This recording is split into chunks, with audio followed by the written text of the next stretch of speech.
Tonight, find out what Troy graduate is making an appearance on national TV. Plus, hear about today's SGA election. Stay tuned. Troy TrojanVision Nightly News starts now. Production Center on the Troy campus with news from Troy University locations around the world. This is Troy TrojanVision Nightly News. Hello and welcome to Troy TrojanVision Nightly News for September 4th, 2013. I am Caitlin Crow. And I'm Judson Garner. Thanks for joining us this evening. Well, the Trojan Affinity Program, an effort to reward students for attendance at athletic events, began last weekend, but not without a few hiccups. Students can now be rewarded for attending Troy athletic events through the Trojan Affinity Program, also known as TAP. At last weekend's season opener, many students missed the open to the game and had to wait in line instead. In the Student Government Association meeting Tuesday night, its president discussed some of the program's problems. Realize that there is a security wait line. We are going to be working on making sure that line is efficient and that they're doing the job correctly.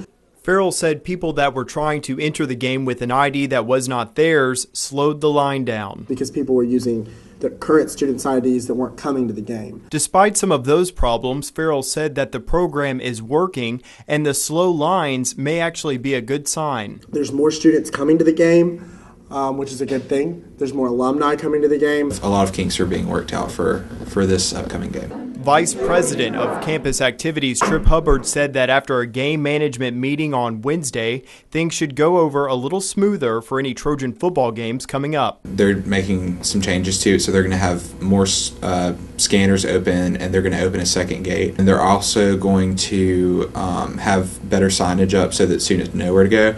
But I would just say to get there earlier.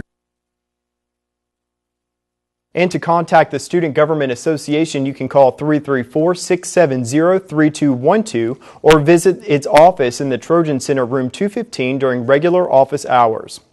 And the SGA's weekly meeting will soon have a few more members as students who live on campus decided who they want to represent them in the SGA Senate.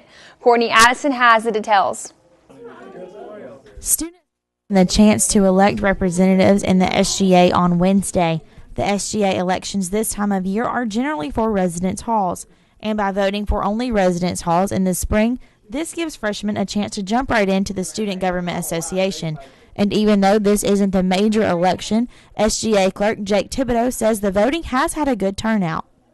Today's turnout's been very steady.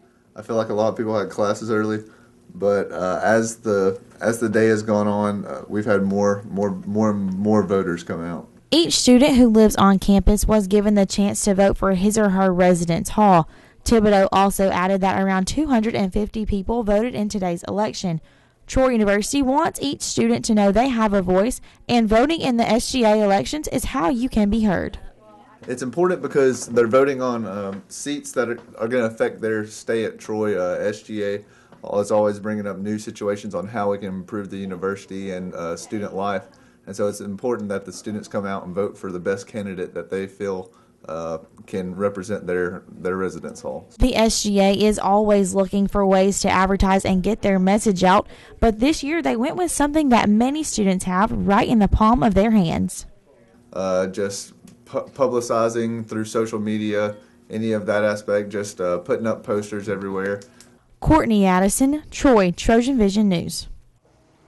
Voting ended at 5 o'clock, and the new senators will take their seats at next Tuesday's meeting. A graduate of Troy's Repertory on Dance Ensemble will show off her dancing talents on national television tonight. Troy graduate Adrienne Hicks will appear on NBC's America's Got Talent tonight.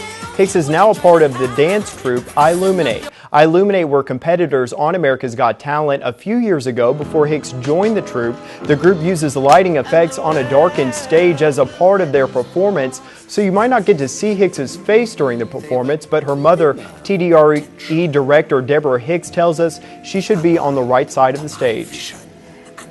And America's Got Talent comes on 8 o'clock tonight on NBC. And now taking a look at news from around the state. In North Alabama, a woman is charged with murder after her infant child was found dead in a bathtub.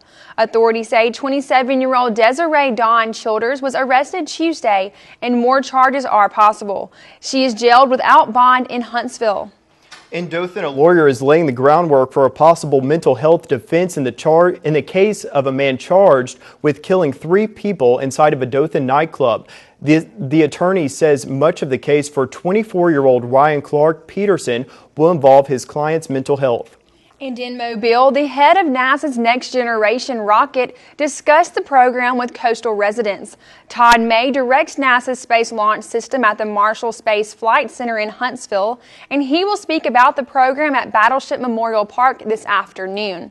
And still to come on Troy TrojanVision Nightly News, Troy quarterback Corey Robertson is getting national recognition after setting a new FBS record. Mitchell Spoon will tell us more coming up in sports. Now Mitchell Spoon joins us for a look at sports. So Mitchell, Troy quarterback Corey Robertson is getting some major attention. That's right, he's getting national recognition from all the major sports networks. But I'll get more into that starting right now. After a record-setting performance against UAB on Saturday, Troy quarterback Corey Robinson is receiving recognition from across the country. Danielle Percival has the story. Corey Robinson has been rewriting the record book since his freshman season at Troy. But it's not just Troy and Sunbelt records he's setting. It's now on the national level. Robinson set the national record for the highest completion percentage, going 30 of 32 in the game Saturday for a 93.8 completion percentage. And as head coach Larry Blakeney says, perfection was attainable. His 2 incompletions in the course of the game were drops.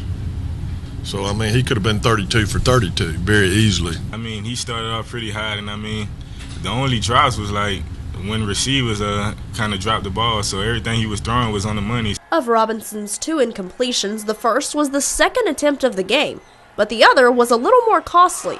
Robinson tied Simbird's Troy University record with 20 straight completions before Eric Thomas dropped what would have been the record-setting catch. I'm mad at Eric, I guess. No, I'm just playing. It's all on me. I take the blame for it. I hate that one. That was supposed to be a touchdown, too. When I hit the ground, it popped out, so it won't happen again. Robinson has been nominated for the AT&T All-America Player of the Week as well as the All-State Sugar Bowl Manning Award Player of the Week. Both awards are voted on by the fans, but for Robinson, he's more focused on the game rather than the accolades. I mean, that's cool. That's great. Like I said, man, a win. That's all I'm caring about this year right now. I'll think about all that stuff, post-college. With the first game of the season being a record-setting performance, what are the expectations for the rest of the year? I think there's no ceilings, because every time we get the ball, we can put points on the board and we can score. And if we continue to play fast, no one can stop us. Danielle Percival, Troy, TrojanVision Sports. If you would like to cast a vote for Robinson in the AT&T All-America voting, you can do so at ESPNAllamerica.com. You can vote as many times as you'd like.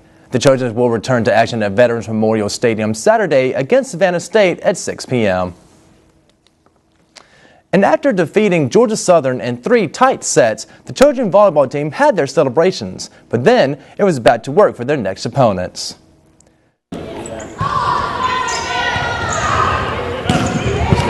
There will face a Wisconsin Green Bay Phoenix at noon. Then at 5 on the very same day, the Trojans will battle it out with the Mercer Bears. Head coach Sonny Kirkpatrick knows what is coming from these 2 teams, but also knows his team can claim the title if they play how they need to. Play Wisconsin Green Bay first. They lost 2 5-set matches to 2 really good teams, Ohio State and Northern Illinois, this past weekend.